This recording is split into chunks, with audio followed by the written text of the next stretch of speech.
fear. It is just a part of what we do as speakers, but it does not have to hold us back. So I thought it would be awesome to bring on the show with me today an expert on fear and what happens in our bodies. Rebecca Heiss. She's big time. I'm really excited for you to check out this show with her. Before we dive into the show, it's my moment to invite you into the Emerging Speaker Society. You do not want to miss out all of the fun that is happening over there. We are doing daily inspiration, weekly trainings, monthly challenges, all to help you up level your speaking, making consistent revenue from your speaking, planned revenue.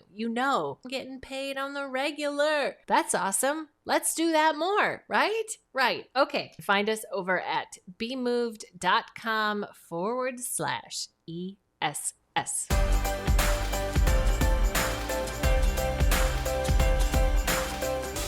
So, Rebecca, let's get really specific about what we can do to bring the body from a place of fear, where the body's having a different reaction, all the hormones that are flooding the system, that are pulling us out of the moment.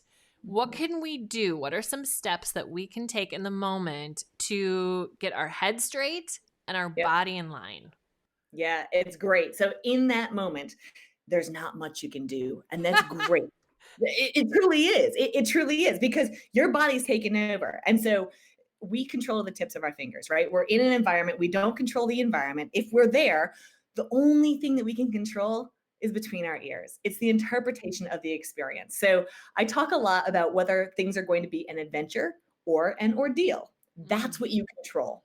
Your body is releasing chemicals. You don't have control over that. The cool thing is that those chemicals that you're releasing get interpreted here, and you do have control over this, right? So if you're feeling this stress and this anxiety and oh my gosh, you can say, oh, I must be excited.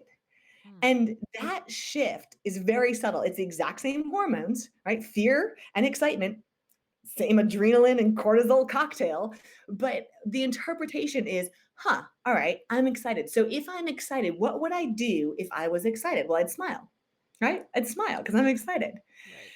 Right. And I'm going to take a deep breath because I'm safe, right? Nothing bad is going to happen here. I don't need to be in fear. I'm safe. So that breath work that we talked about, I don't want to, well, I do. I'm going to overemphasize it because it's so important. It is what you have control over. And that single slow, deep breath that you take allows this whole cluttering, like chatter back here in the subconscious to shut off and turn on this frontal lobe. That is literally what turns on your frontal lobe, where you're making conscious cognitive decisions from. If you want control over your executive portion of your brain, it's all about taking slow breaths and signaling to your body, I'm not in danger. I'm not in danger. This isn't a tiger. I'm not about to get pounced on. The worst thing that happens is what? I freeze. Okay. All right. And then I can take a breath and try again. And then, oh gosh, I'm going to say something wrong. Okay. And then I can own my mistake. And it turns out we like people more when they screw up. I call it the Jennifer Lawrence effect, right? We love Jennifer Lawrence. She's a great actress, but she does stupid stuff all the time. Like she falls on red carpet events and she doesn't get up and like, oh, nothing happened. No, she gets up, she's laughing, she owns it, and we love her for it. So keeping in mind that there's science behind it. It's called the Pratt effect. And when we are human, right, when we allow ourselves to own our mistakes and just say, well, that was a disaster, we're more likable. We're trusted more. People see higher leadership potential in us. The original Pratt effect design study, they had an interviewee come in and answer like 90% perfectly accurate answers. Then a second interviewee came in, exact same thing, 90% perfectly. Just before he left, though, he had a cup of coffee and he kind of like, spilled it on himself. Oh, geez, clumsy. Right? Who gets hired? Of course, the one who makes the mistake, right? And is seen as more valuable, more committed, more leadership potential, all of these things that play out because we're vulnerable. We're human. We're making these errors, and it's not life or death. It's fine. Mm. Take that deep breath. This is so huge to me because I talk about this. I talk about this all the time with my speakers, that your perfect story, you just sharing everything that you know and saying, here's all of my advice and Mhm, here's, all the mhm, good stuff, mhm. Yeah, essentially.